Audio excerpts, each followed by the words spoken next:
Powered by UP Government. Co-presented by Paras and Samia. Associate sponsor GS Medical College, Shimboli Sugars, PS Jewelers और IIEM College.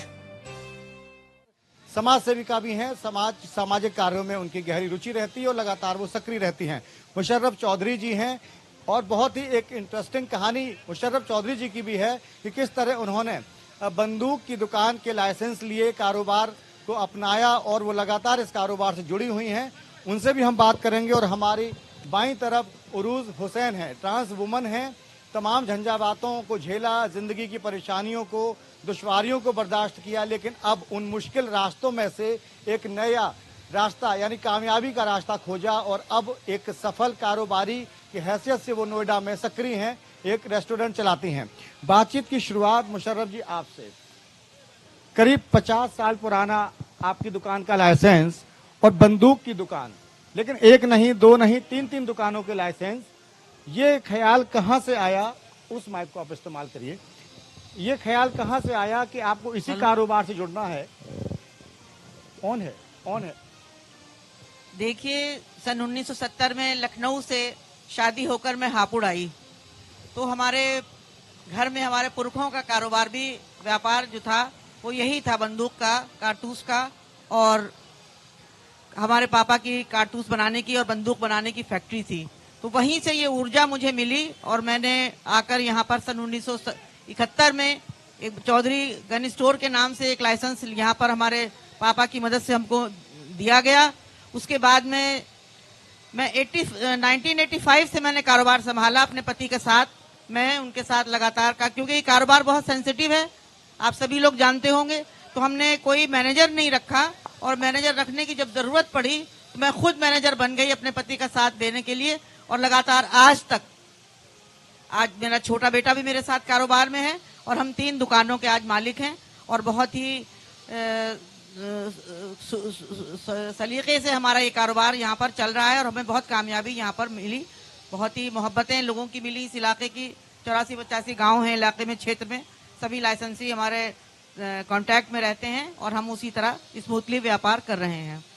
Musharraf जी, ये बात भी मैं जानना चाहता हूँ, इस सवाल का जवाब, कि दुश्वारियां भी कुछ आई, कुछ परेशानियां आई इस कारोबार में आपको, क्योंकि आमतौर पर महिलाएं इस कारोबार से जुड़ती नहीं है, बंदूकों के कारोबार से, इसलिए ये सवाल मैं पूछना चाहता हूं। जी, आपका सवाल बिल्कुल जायज है, बहुत ही अच्छा सवाल है ये, क्योंकि जिस वक्त मैंने कारोबार संभाला उस वक्त मेरी उम्र भी बहुत कम थी और जाहिर है कि सब लाइसेंसी जितने भी हैं वो सब पुरुष समाज से आते हैं और ज्यादातर ये कारोबार जो है वो गाँव से, देहात से जुड़ा हुआ कारोबार है।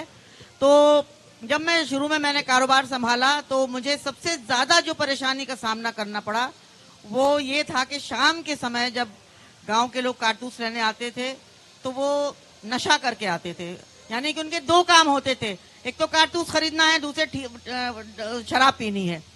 तो जब मैंने ये देखा तो मुझे शुरू में तो बहुत उल्टी हो जाती थी, बहुत परेशानी होती थी, तबीयत खराब हो जाती थी। तो मैंने उसका एक हल निकाला। मैंने जितने भी एरिया के गांव थे मैंने वहां पर पर्चे बंटवाए, पम्फलेट बंटवाए कि मैं मुशर्रफ चौधरी अब चौधरी गन स्टोर पर खुद व्यापार चला रही हूं, अपने पति का साथ दे रही हूं, तो कृपया दुकान पर कारतूस लेने के लिए जब आए या बंदूक की रिपेयर कराने के लिए जब आए तो शराब पीकर ना आए। उसका बहुत ही पॉजिटिव रिजल्ट आया और मेरे सामने फिर परेशानियां आनी कम हो गई। उसके बाद एक बार ऐसा वाकया हुआ कि एक सज्जन शराब पीकर आ गए, तो मैंने उनको अपने मिस्त्री की मदद से उनको दुकान के बाहर कर दिया। 3-4 दिन के बाद में उनके दादा आए और आकर वो पैरों में गिर गए और उन्होंने माफी मांगी कि तू तो हमारी बेटी जैसी है और इसने, हमारे पोते ने गलती करी है और इसे माफ कर दे। उसके बाद से फिर कोई मेरा काम चलता रहा और मुझे कोई दिक्कत नहीं आई। इस शहर ने, गांव के लोगों ने, पूरा जिला हापुड़ ने, पहले गाजियाबाद था, बहुत प्यार दिया, बहुत सम्मान दिया। मुशर्रफ जी, मुझे लगता है कि ये बंदूक का खौफ था, है ना? आपने बंदूक जो है इतने कम समय में उठा लिया कि लोगों ने सोचा कि ओह, अब इन्होंने अगर बंदूक उठा लिया है तो भाई डरना तो इनसे पड़ेगा। क्योंकि अरविंद जी, अपील तो हिंदुस्तान में करने के लिए पर्चे हर गली में छप जाते हैं लेकिन अब असर नहीं होता। हाँ नहीं, लेकिन बहुत असर हुआ। मेरी बड़ी प्यारी लाइनें मैंने लिखी थी कि मैं आपकी बेटी हूँ, आपकी बहू हूँ, आपकी बहन भी हो सकती हूँ और किसी बच्चे की माँ भी हो सकती हूँ। अरे लाइनें तो लिख दी, लेकिन ये भी तो बता दिया ना कि मेरे पास बंदूक भी है। हाँ जी, ये तो था। लेकिन वो डर से नहीं। वो पढ़ने वाले का अपना व्याकरण भी है। हाँ जी। कि बा से बहू बहन बेटी और बा से बंधु। हाँ एकदम जोड़ दिया उन्होंने। वो सबला और अबला का भेद समझ जाए। एग्जैक्टली इसीलिए मैंने सवाल पूछा। नहीं, आपका सवाल बहुत अच्छा है, लेकिन जो है वो सब सम्मान और प्यार की वजह से हुआ। तो आपने कभी अपने पतिदेव को बंदूक दिखाई क्या? नहीं नहीं, वो बहुत ही सॉफ्ट स्पोकन, बहुत ही प्यारे नेचर के, बहुत ही खूबसूरत इंसान है। वो एक माने में हीरो हैं। वो फिल्मी दुनिया का शौक है उन्हें, इसीलिए मुझे कारोबार में भी आना पड़ा। तो उन्होंने बहुत सी फिल्में भी की हैं और सीरियल्स भी किए हैं और मुंबई आना जाना उनका रहता है। तो ऐसा कुछ नहीं, कभी जरूरत नहीं पड़ी। हमारे बहुत गाड़ी बहुत स्मूथली बहुत अच्छी चल रही प्यार से। ये जानती हैं, ये हमारी दोस्त हैं, बैठी हैं। तो ये बंदूक से बम्बई का सफर बड़ा अच्छा रहा और इस पर हम और बात आगे बढ़ाएंगे। हाँ, बिल्कुल, बिल्कुल। उरूज हमारे साथ हैं। उरूज, आपकी भी कहानी ऐसी है कि बहुत परेशानियां आपने झेली हैं, बहुत कष्ट सहे हैं आपने जिंदगी में, लेकिन उस सबको पीछे छोड़ते हुए अब आप जिस रास्ते पर चल पड़ी हैं, मैं जानना चाहता हूं कहाँ कैसे शुरुआत हुई जब आपको लगा कि अब आपको एक नई पहचान के साथ समाज के सामने आना है, क्योंकि ट्रांस वुमन है आप और तमाम तरह के ताने आपने बर्दाश्त किए, जैसा मैंने पहले जिक्र किया। तो मैं जानना चाहता हूं अपने दर्शकों के लिए कि आप खुद बताएं। सबसे पहले मैं हापुड़ का शुक्रिया अदा करना चाहती हूँ, हापुड़ अधिवेशन का शुक्रिया अदा करना चाहती हूँ। एंड रघुविंद्र सिंह जी ने मुझे इनवाइट यहाँ पर किया। एंड जैसा कि इन्होंने पूछा मुझसे कि आपने किस किस समस्याओं का सामना किया, तो एक्चुअली मेरा जो बचपन था काफ़ी स्ट्रगल भरा था। Obvious like I born as a male and then after that मुझे मैं अपने जेंडर की वजह से खुश नहीं थी। एंड मुझे अपने जेंडर को पहचानने में 22 इयर्स लग गए थे बिकॉज ऑफ कि मेरी फेमिनाइन नेचर की वजह से मुझे काफ़ी बुली और हरास किया जाता था। एंड देन आफ्टर ग्रेजुएशन मैंने हॉस्पिटैलिटी मैनेजमेंट की। Then after that I work with hotel, and hotel industry में भी मुझे जॉब नहीं मिल रही थी because of my feminine nature. So Lalit hotel I join in 2016। वो LGBT कम्युनिटी को सपोर्ट करते हैं। सो मैं I worked over there like 3 years। Then after that I thought कि मुझे कुछ अपना स्टार्ट करना चाहिए। So I am owning a restaurant in Noida called street temptation. Apart from that I am social worker as well. Street temptation के नाम से आप रेस्तरा चलाती हैं नोएडा में। इसी बिजनेस को क्यों चुना फिर आपने? Because I did my hospitality management, so I thought कि मुझे होटल इंडस्ट्री से रिलेटेड कुछ करना है। तो कहीं कुछ फर्क दिखता है समाज में कि दूसरे रेस्टोरेंट और आपके रेस्टोरेंट में लोगों का आना जाना जिस तरह से होता है? एक उर्दू से सवाल मेरा है, आपके लाइफ का टर्निंग पॉइंट क्या था? ऐसा क्या हुआ जिसने आपके जीवन को पूरा टर्न कर दिया, बदल दिया पूरी तरह से, और आपने इतना बड़ा निर्णय लिया? वो क्या घटना थी? लाइक आप बचपन की बात करना नहीं, आपको लगा होगा ना, आपने जितना बड़ा निर्णय लिया, आपने बताया कि नहीं हमारे साथ इस तरह का व्यवहार किया जाता है, ये होता है। स्कूल टाइम में एक्चुअली मुझे पता है, ऑब्वियसली किसी भी बच्चे को 14 इयर्स तक पता नहीं चलता कि वो क्या है। आप तो कर दीजिए फोन को, कॉल आ रही है। जी हाँ जी, या आई एम सो सॉरी। कोई बात नहीं, please please continue.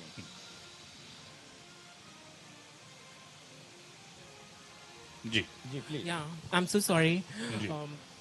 Actually I born in 5th of March 1993 and मैं एक बिहार के छोटे से शहर से बिलोंग करती हूँ जहाँ पर ट्रांस क्या होती है उससे रिलेटेड किसी को कुछ पता नहीं रहता। और एंड जब स्कूल टाइम में थी तो मेरा जो नेचर एंड बिहेवियर था वो बिल्कुल गर्लिश था, जिसकी वजह से मुझे स्कूल्स में भी जो मेरे मेल फ्रेंड्स थे वो मुझे काफ़ी परेशान करते थे। एंड स्कूल हो गया, कॉलेज में आई तो फिर कॉलेज में भी वही चीज़ें थी और मैं कंफ्यूज रहती थी अपने जेंडर को लेकर, बिकॉज जेंडर डिस्फोरिया क्या है, क्या ऐसा क्यों मेरे साथ गुजर रहा है, क्योंकि मैंने कोशिश की थी। बहुत कठिन दिनों को आपने फेस किया मुझे लगता है। मैंने और कोशिश की थी कि मैं और दूसरे मेल फ्रेंड्स की तरह भी रहूं, लेकिन मुझसे नहीं हो पाया था। इनफैक्ट जब मैंने ये प्रोसीजर भी स्टार्ट किया तो सबसे पहले मैंने साइकोमेट्रिक टेस्ट कराई, डॉक्टर से कंसल्ट किया। देन आफ्टर दैट मैंने आगे प्रोसेस किया अपनी ट्रांजिशन को,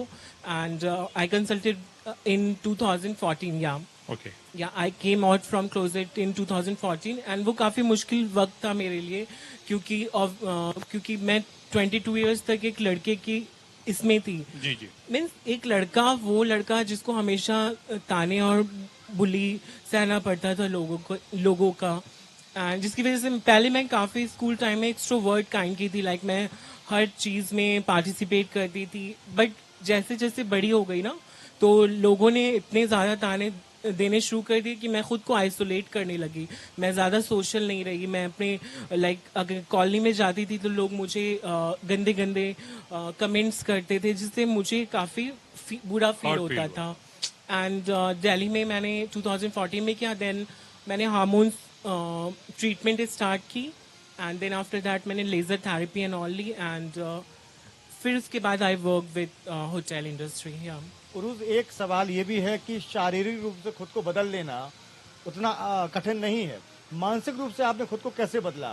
कैसे उस सच को स्वीकार किया कि 22 साल की उम्र के बाद अब अपनी एक नई पहचान समाज में बनी? मानसिक तो शुरुआत से था ना, वो तो मेरे मॉम डैड के कारण, आई मीन पेरेंट्स के कारण। मैं सिर्फ वो लाइक एक लड़का होता है जो बिल्कुल लड़कों जैसा बिहेव करता है, मेरे अंदर वो क्वालिटीज लड़कों वाली नहीं थी। मेरी आत्मा ही एक लड़कियों जैसी थी। और मैं अपने आप को एक लाइक 8th और 9th स्टैंडर्ड के बाद से ही क्लोजेट में लिपस्टिक लगाना एंड सिस्टर के दुपट्टे उड़ना, घर घर खेलना। मैंने आज तक क्रिकेट नहीं खेला, इनफैक्ट घर घर खेलना वैसे ही होता था। तो मेरे लिए ये नहीं था कि मानसिक मैं चेंज करूं। आपके साथ में बातचीत आगे बढ़ाऊंगा। मैं शिखा जी को शामिल करना चाहता हूं इस बातचीत में। एक तरफ आप राजनीति से जुड़ी हैं और दूसरा पहलू आपका समाज सेवा का है। कहीं कोई मुश्किल आती है काम करने में, या दोनों में बैलेंस बना के काम करती हैं? तो कितना संघर्ष करना पड़ता है दोनों तरफ बैलेंस बनाने में? दिक्कत तो आती है, लेकिन अगर आप सही मायनों में समाज सेवा करना चाहते हैं तो फिर आपको प्रायोरिटी देखनी पड़ती है कि आपकी प्रायोरिटी राजनीति है या आपकी प्रायोरिटी समाज सेवा है। और उसमें भी अगर आप ये सोचकर करना चाहें कि यार राजनीति आप इसलिए करना चाहती हैं कि बेहतर तरीके से लोगों की और सेवा कर पाएं, तो ये एक अच्छा मेरे विचार से इसमें निकल के आता है। क्योंकि राजनीति आजकल बहुत डिफर हो गई है और पार्टी बेस्ड राजनीति, मैं भी भारतीय जनता पार्टी से कनेक्टेड हूं, लेकिन उसके बावजूद भी अगर समाज को मेरी आवश्यकता मुझे लगता है ज्यादा है तो फिर मैं उसके साथ खड़ी हूं। लेकिन मुश्किल ये भी है लोगों के स्तर पर समझने के लिए कि कथित तौर पर, मैं कथित शब्द इस्तेमाल कर रहा हूं, कि नेता समाज सेवा को आगे माफ करिए बताते हुए राजनीति करते हैं और समाज सेवा में कहीं ना कहीं राजनीति छुपी होती है। तो ये भी एक घालमेल है आजकल। बिल्कुल घालमेल है, लेकिन मैं आपको ये बता दूं कि मैं समाज सेवा से राजनीति में आई हूं, राजनीति से समाज सेवा में नहीं गई हूं। कोविड काल की बात करें, आपने काफी काम किया है कोरोना के काल में। किस तरह मदद पहुंचाई आपने लोगों की और कैसे आपने लोगों को उस मुश्किल वक्त से उबारने में अपनी भूमिका निभाई? देखिए, 2-3 चीजें हम लोगों ने की। एक तो रेगुलर हम लोगों ने एक रसोई चलाई। उस रसोई के माध्यम से हमने गरीब लोगों में खाना बांटा, उनको जो नीडी थे। खास तौर पे अगर जिस जगह से मैं आती हूँ गढ़मुक्तेश्वर, उसकी बात की जाए, क्योंकि गंगा का किनारा है और तमाम वहाँ लोग रहते हैं, उस तरह के लोग भी जो जिनका भिक्षा मांगकर भी गुजारा चल रहा है, बहुत गरीब तबके के लोग उधर हैं, तो उन लोगों तक रसोई के माध्यम से हमने भोजन पहुंचाने की व्यवस्था की। दूसरा, जब पीएम फंड और सीएम रिलीफ फंड हुआ तो उसमें हम जितनी भी वो कर सकते थे मदद, वो हमने की। हमारा जब एक लेडी के रूप में थोड़ा सा आगे जाने का वो होता है, तो 2-3 चीजें, क्योंकि ये मुद्दा महिलाओं से जुड़ा हुआ है, इसलिए मैं आपके उसमें बोलना चाहती थी कि एक महिला के लिए गांव से निकलकर आकर आगे बढ़कर राजनीति करना या समाज सेवा करना एक अपने आप में बहुत बड़ा टास्क होता है। उस टास्क में भी जब देश एक समस्या से जूझ रहा हो, उसमें काम करना और बड़ी बात हो जाती है, बहुत मुश्किलें आती हैं। लेकिन फिर भी मेरा मानना यह है एज ए लेडी कि मुश्किलें आपको हरा नहीं सकती अगर आप में ताकत है तो। बड़ी बात कही आपने, मुश्किलें आपको हरा नहीं सकती। फिर एक बार आपका रुख करूंगा मुशर्रफ जी। मुश्किलें हरा नहीं सकती जी। मुश्किलों का सामना आपने भी किया, लेकिन आपने जैसे पहले बातचीत में बताया कि हार नहीं मानी जी। लेकिन आपके बाद नई पीढ़ी में आप क्या देखती हैं? लड़कियों को क्या इस तरह बंदूक के बिजनेस से जुड़ते मैंने नहीं देखा है। हिम्मत नहीं जुटा पाती हैं, या आपको लगता है कि आप उनको समझाने में कहीं ना कहीं चूक हो रही है आपसे? नहीं, ऐसा तो मैंने कभी कोशिश भी नहीं की कि मोटिवेट भी नहीं किया किसी को कि कोई बंदूक का व्यवसाय करे, क्योंकि बंदूक का व्यवसाय अब दम तोड़ रहा है और हम ही लोग बस चला रहे हैं जितनी भी दुकानें। ये देखिए नए लाइसेंस बनना, मैं आपको प्रॉब्लम बता दूं कि नए असलहा के लाइसेंस बनना अखिलेश यादव के जमाने से बंद हो गए थे। इस सरकार में हम लोग उन लोगों से बहुत मुलाकात करने की कोशिश की, लेकिन मुख्यमंत्री से मुलाकात नहीं हो पाई। इस सरकार में योगी जी से हमारी 2 बार मुलाकात हुई और योगी जी से दूसरी मुलाकात में उन्होंने असला के लाइसेंस खोल दिए। लेकिन असला के लाइसेंस खोल तो दिए गए हैं, लेकिन वो डीएम के डिसीजन पर छोड़ दिए गए हैं और बहुत कम तादाद में बन रहे हैं। हमारा व्यापार डिपेंड करता है असला के लाइसेंस के ऊपर। जितने अगर लाइसेंस बनेंगे तो हथियार बिकेंगे तो कारतूस बिकेंगे, फिर उनकी रिपेयरिंग होगी। तो अब हम किसी भी को भी लड़की तो लड़की, हम लड़कों को भी हमने अपने बेटों को कारोबार में नहीं डाला। सिर्फ एक छोटा बेटा हमारे साथ है, बाकी 2 और बेटे हमारे, 3 बेटे 1 बेटी है मेरे, तो 2 बेटे हमारे इस कारोबार में नहीं है। हालांकि हमने 3 दुकानें 3 बेटों के ही लिहाज से लाइसेंस लिए थे, लेकिन 2 बेटों ने डिनाई कर दिया कि हम ये कारोबार नहीं करेंगे और वो जॉब में है। तो उसके अलावा जो है सारा दिन हमारा दुकान में ही गुजर जाता है। बेटा हमारे साथ है, मैं थोड़ा सा और भी काम कर लेती हूँ, समाज के कामों में दिलचस्पी लेती हूँ। मैंने यहाँ पर सुप्रीम कोर्ट के एक जो है परिवार परामर्श केंद्र जो कप्तान साहब के ऑफिस में लगता है, उसमें मैं मीडिएटर हूँ, काउंसलर हूँ पिछले 2013 से। और मैं वहाँ पर टूटते हुए घरों को बनाने का, और 7 साल पुरानी दुकान जैसा मैंने पहले आपसे कहा, और 35 साल से आप उस दुकान में बैठ रही हैं। इन 35 सालों में सिर्फ हथियार बेचे हैं, उनको चलाना भी सीखा आपने? मुझे चलाना बचपन से आता है, क्योंकि ये हमारे उसमें था, ब्लड में था। तो हमें पापा हमें बल्कि सामने मिरर रख दिया करते थे छोटा सा, और पीछे निशाना लगाने के लिए एयरगन से कहते थे। तो निशाना लगाना मुझे आता है और मेरा निशाना चूकता नहीं है कभी। मतलब अभी भी निशाना चूक है आपका, ये बड़ी बात है। हाथ नहीं कांपता बंदूक चलाते इस वक्त और निशाना नहीं चूकता, ये बाकी बड़ी बात है जी। पुरूष फिर से आपके पास मैं लौट रहा हूँ मौजूदा दौर को याद करते हुए, और आप बताएं कि अब जो आप बिजनेस कर रही हैं इसके अलावा आना जाना मिलना, चूंकि आप ऑस्ट्रेलिया तक चली गई और ऑस्ट्रेलिया जाकर आप एक कंपटीशन में आपने भाग लिया, यहाँ आप तमाम तरह की सामाजिक सेवाएं कर रही हैं। किस तरह के कामकाज में आप संलिप्त हैं आजकल और क्या क्या समाज की किस तरह सेवा कर रही हैं आप? लाइक मैं काफ़ी हेल्पफुल सी रही हूँ बचपन से, क्योंकि मुझे लगता था कि मुझे किसी ने हेल्प नहीं किया, सो मैं आगे आती हूँ। कोई भी अगर कोई परेशान रहता है तो मैं ज़रूर उसके लिए खड़ी रहती हूँ।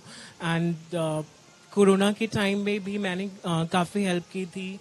लाइक मैंने जो जीबी रोड पे सेक्स वर्कर्स होती हैं उनकी हेल्प की थी, एंड देन उनके बच्चों को, एंड ट्रांसजेंडर जो सिग्नल्स पे बैक करती हैं तो उनके लिए। एंड फिर मैं उसके अलावा मैं 2 बच्चों को भी पढ़ाती हूँ। स्कूल में एडमिशन मैंने कराया था लास्ट 4 इयर्स बैक, तो उन बच्चों को भी पढ़ाती हूँ।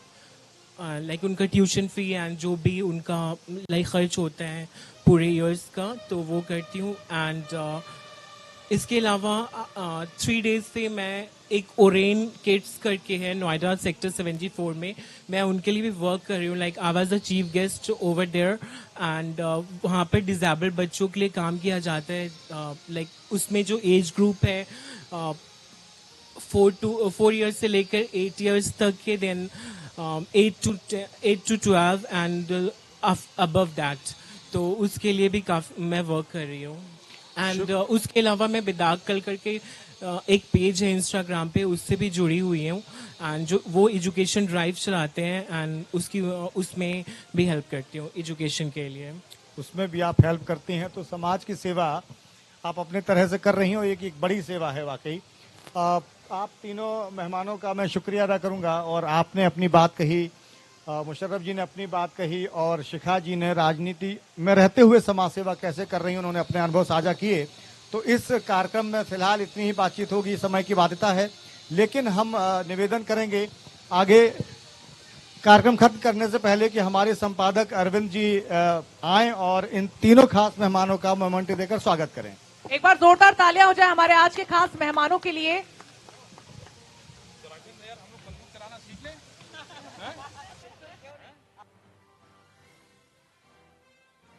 सबसे पहले मैं रिक्वेस्ट करूंगी अरविंद जी से कि मुशर्रफ चौधरी जी को सम्मानित करें मोमेंटो देकर। जोरदार तालियां एक बार मुशर्रफ चौधरी जी के लिए हो जाए।